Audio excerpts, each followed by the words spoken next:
والعاقبة للمتقين والصلاة والسلام على سيد الأنبياء والمرسلين وعلى آله وأصحابه أجمعين ومن تبعهم بإحسان إلى يوم الدين. أما بعد فأعوذ بالله من الشيطان الرجيم. بسم الله الرحمن الرحيم. قل أعوذ برب الفلق من شر ما خلق ومن شر غاسق إذا وقب ومن شر النفاثات في العقد ومن شر حاسد إذا حسد. صدق الله العظيم.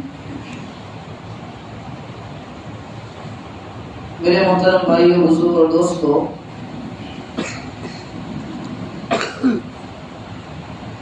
قرآن کریم میں اللہ تبارک و تعالی نے جناب نبی کریم صلی اللہ تعالی علیہ وسلم کے ذریعے سے لوگوں کے سامنے بہت ساری باتیں بیان کی گئی. آج کل جس سے بھی ملاقات ہوتی ہے، کوئی یہ کہتا ہے کہ میں بیمار ہوں، میرے لیے دعا کیجیے، مجھ پر خدا نے جادو کر دیا ہے، مجھ پر خدا نے عصیب کا اثر کر دیا ہے، خدا مجھ سے جلتا ہے، خدا رشتے دار مجھ سے جلتا ہے، خدا پڑوسی مجھ سے جلتا ہے، مجھے یہ تعویذ دے دو، اس کو میں گلے میں پہنوں، پانی کے اندر ڈالوں، میں تکیے کے نیچے دباؤں، اس سے اچھا ہو جائے. اس میں کوئی شک کی بات نہیں. اللہ تعالیٰ نے قرآن کریم کی آیتوں میں شفا رکھی ہے. صحیح نیت کے ساتھ، صحیح طور پر اگر دینے والا صحیح نیت کے ساتھ قرآن کریم کی آیتوں کو پڑھ کر دے گا تو اللہ تعالیٰ اسے بھی شفا دے دے. بلکہ بعض اکابر کا تو یہ معمول تھا، جب بھی کوئی ان کے پاس آتا تھا بغیر پڑے ہوئے ایسے ہی دم کر دیا کرتے، اللہ تعالیٰ اسے بھی شفا دے دے. روزانہ کے جو معمولات ہے، اگر ان معمولات کا اہتمام کرے، نبی علیہ الصلوۃ والسلام نے وقتاً فوقتاً جو دعائیں بتائی، ان دعاؤں کا کوئی اہتمام کرے اور اللہ کے نبی صلی اللہ علیہ وسلم کی زبان سے نکلی ہوئی دعا میں جو اثرات ہو سکتے ہیں اور کسی چیز میں کوئی اثرات نہیں ہو سکتے. بہت سارے اکابر علماء کا یہ معمول تھا، دین کے اندر جو دعائیں اللہ کے نبی صلی اللہ علیہ وسلم نے بتائی، رات کی جو دعائیں بتائی، ان دعاؤں کو اتنے اہتمام کے ساتھ پڑھتے تھے، یعنی سنت پر عمل ہوا کرتا. تو کوئی بھی آ گیا ایسے ہی دم کر دیا، اللہ تبارک و تعالیٰ اس دم کے اندر ایسی شفا رکھ دیتے کہ آدمی صحت یاب ہو جاتا ہے، اچھا ہو جائے. تو قرآن کریم کی جو آیت کریمہ جو سورت میں نے پڑھی ہے، دو صورتیں ہیں قرآن کے آخر میں. ایک کو کہا جاتا ہے سورۃ الفلق، جو بھی میں نے پڑھی، اور اس کے بعد ہے سورۃ الناس. یہ دو صورتیں بہت اہم صورت ہے. علماء نے ان دو صورتوں کا نام ہی رکھا معوذتین، پناہ دینے والے، حفاظت کرنے والے. یہ دو صورتیں ایسی. یہ دو صورتیں لوگوں کو، وہ آدمی جو ان دو صورتوں کا معمول بنا لے، اللہ تعالیٰ بہت سارے شرور و فتن سے اس کو محفوظ رکھے. جو صورتوں میں ایسی تاثیر رکھی ہے اللہ تبارک و تعالیٰ نے جو صورتیں تو نازل کی. ایک عجیب واقعہ ہے. نبی علیہ الصلوۃ والسلام مکہ سے جب مدینہ طیبہ تشریف لے گئے، وہاں پر یہود رہا کرتے تھے، اور یہود کو نبی علیہ الصلوۃ والسلام سے بڑا حسد تھا. آج بھی دنیا کے اندر بہت سارے یہودی اور نصارہ ایسے ہیں جس کو مسلمانوں سے بڑا حسد ہے. وہ حسد وہیں سے چلا ہے، اس زمانے سے چلا ہے. تو یہود کو نبی علیہ الصلوۃ والسلام سے بڑا حسد تھا. اور حسد کی وجہ کیا تھی؟ حسد کی وجہ یہ تھی کہ اللہ تبارک و تعالیٰ نے نبی علیہ الصلوۃ والسلام سے پہلے تک بہت سارے انبیاء حضرت اسحاق علیہ السلام کے خاندان میں بھیجے. ابراہیم علیہ السلام کے دو بیٹے تھے، ایک اسحاق اور ایک اسماعیل. حضرت اسحاق علیہ السلام کے بیٹے تھے حضرت یعقوب علیہ السلام، اور حضرت یعقوب علیہ السلام کے خاندان میں اللہ تعالیٰ نے بہت سارے نبی اور رسولوں کو بھیجا ہے. یہ تو بنی اسرائیل کی کہا ہے، بنی اسرائیل بہت سارے نبیوں کو بھیجا اللہ تعالیٰ. تو یہود یہ چاہتے تھے کہ آخری نبی جو آنے والا ہے دنیا کے اندر وہ بھی ہمارے ہی خاندان سے آئے، یعنی حضرت عیسیٰ علیہ السلام، حضرت یعقوب علیہ السلام کے خاندان سے آئے. ان کی یہ تمنا تھی، لیکن اللہ تعالیٰ کو یہ منظور نہیں تھا. اللہ تعالیٰ نے اپنے آخری نبی جناب محمد رسول اللہ صلی اللہ علیہ وسلم کو حضرت اسماعیل علیہ السلام کے خاندان میں بھیجا.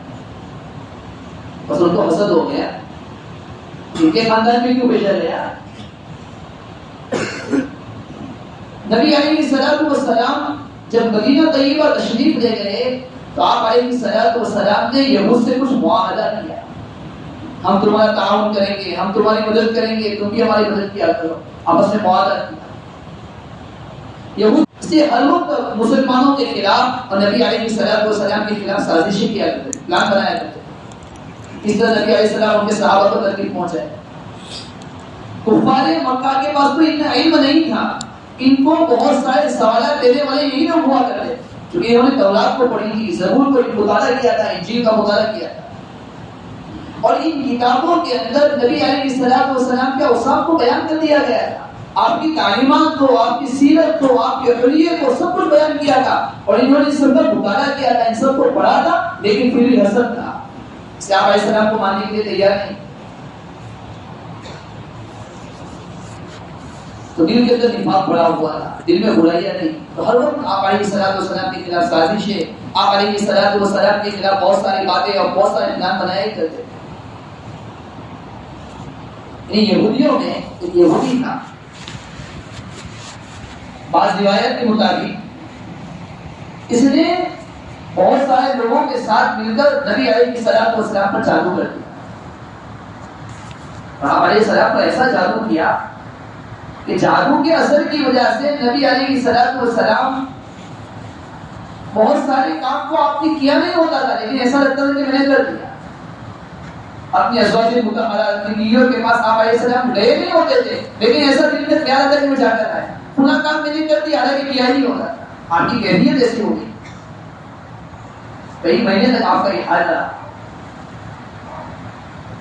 ایک مرتبہ نبی علیہ السلام نے عائشہ صدیقہ رضی اللہ عنہا سے فرمایا کہ عائشہ، مجھے میرے رب نے بتا دیا ہے کہ مجھے کیا بیماری لاحق ہوئی ہے، مجھے کیا کرنا چاہیے، کس نے مجھ پر کیا کیا، میرے رب نے سب کو بتایا.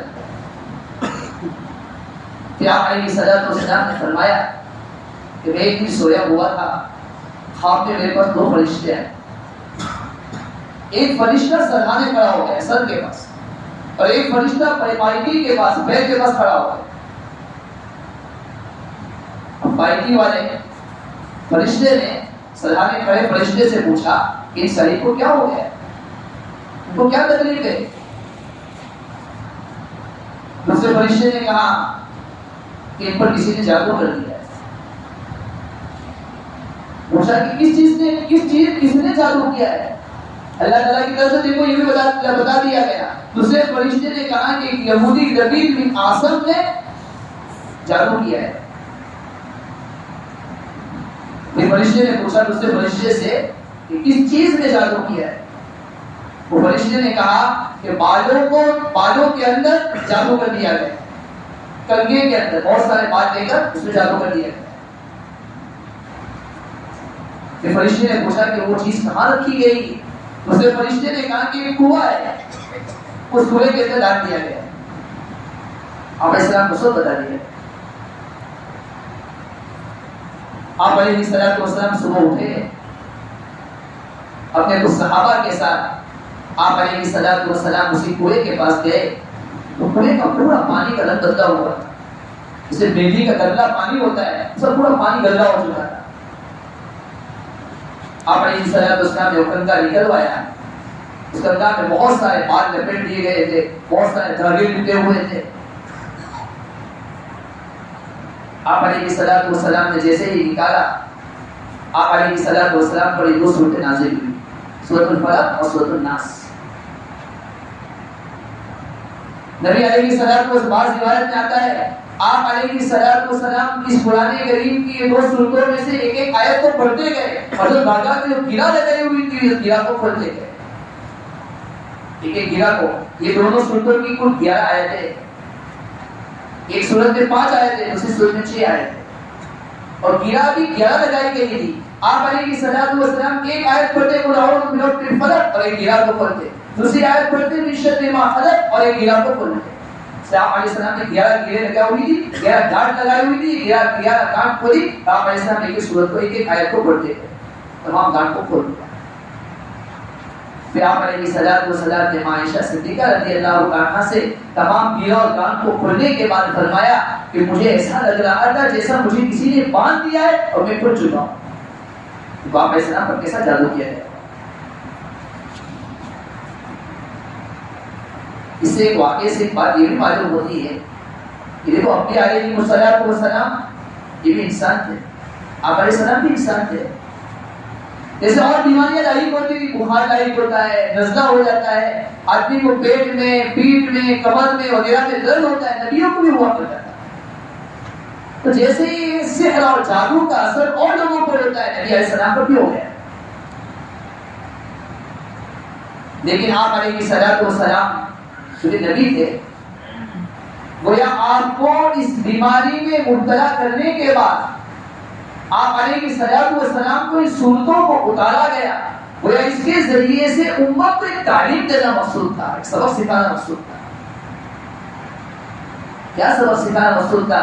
سبق یہ سکھانا تھا کہ دیکھو نبی علیہ السلام کو یہ تکلیف ہو گئی، آپ علیہ السلام پر لبید ابن عاصم یہودی نے جادو کیا، جادو کی وجہ سے آپ علیہ السلام کی کیفیت ہو گئی تھی. آپ پر یہ صورتوں کو اتارا گیا، اس کے ذریعے تعلیم دی گئی کہ امت میں اگر کوئی پریشان ہو، کوئی تکلیف میں مبتلا ہو، کہیں اور صورتوں کے نبی علیہ السلام کے پڑھنے کی وجہ سے یہ تمام جادو کے اثرات ختم ہو سکتی ہیں، ختم ہو سکتے ہیں، اور آدمی اور نبی علیہ السلام کی تکلیف دور ہو سکتی ہے. وہ آدمی جو ان صورتوں کا معمول بنا لے گا اور ان صورتوں کو پڑھے گا، اللہ تعالیٰ اس کی پریشانیوں کو بھی دور فرما دے گا. ایک صحابی فرماتے نبی علیہ السلام نے بیان فرمایا کہ یہ 2 صورتوں کو صبح و شام پڑھا کرو، سورہ فلق اور سورہ ناس. اللہ تعالیٰ تمہاری تکلیفوں کو، تمہاری مشقتوں کو دور کر دے گا. اور آپ علیہ السلام نے اس صحابی سے فرمایا یہ 2 صورتیں میری امت کی خصوصیت ہے، کسی اور نبی پر یہ 2 صورتیں نازل نہیں ہوئی، کیونکہ یہ امت کے لیے خاص طور پر اتاری گئی.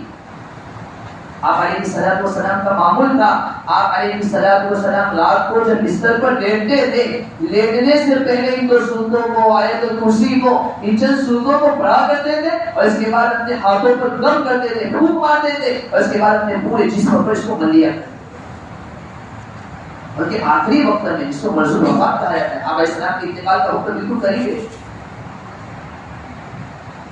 اور آپ علیہ السلام میں اتنی طاقت بھی نہیں تھی کہ آپ علیہ السلام اپنی زبان مبارک سے صورتوں کو پڑھے.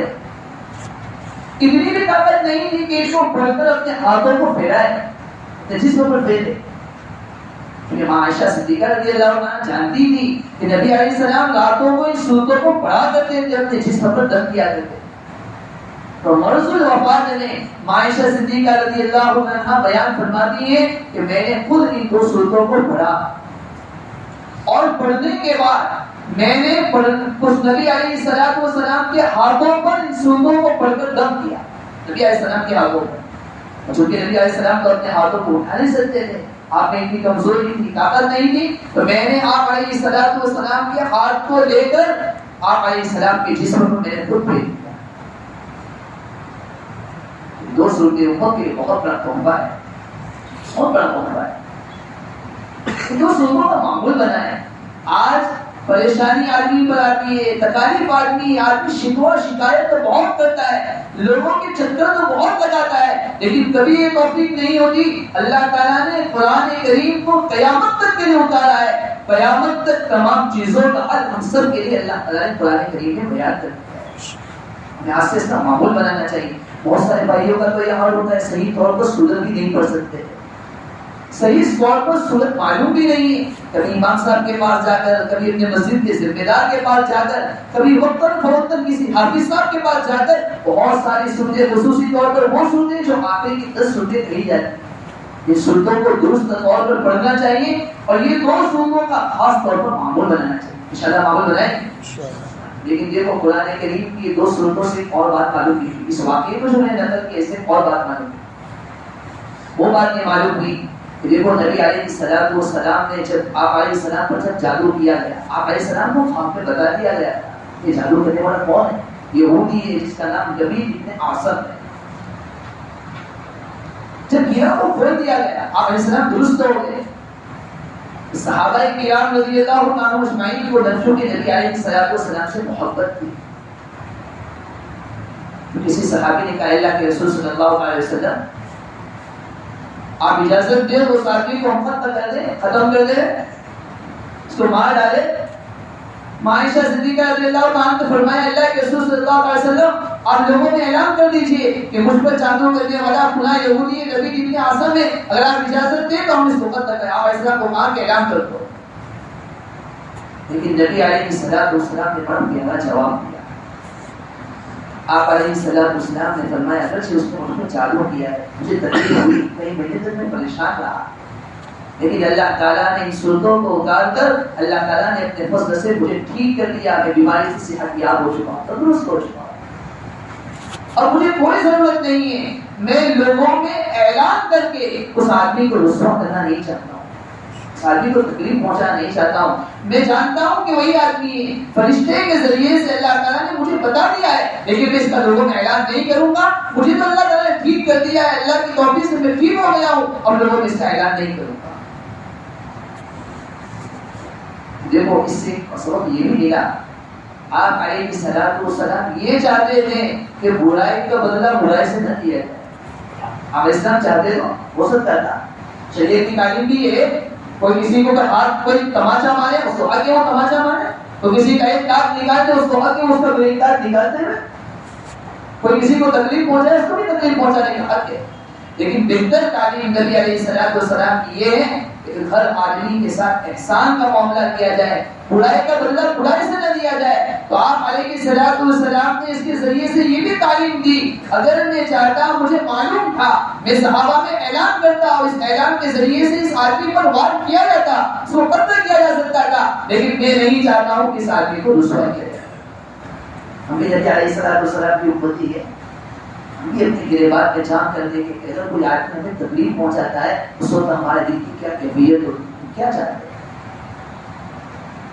ان صورتوں کے اندر اللہ تعالیٰ نے کیا بیان کیا ہے.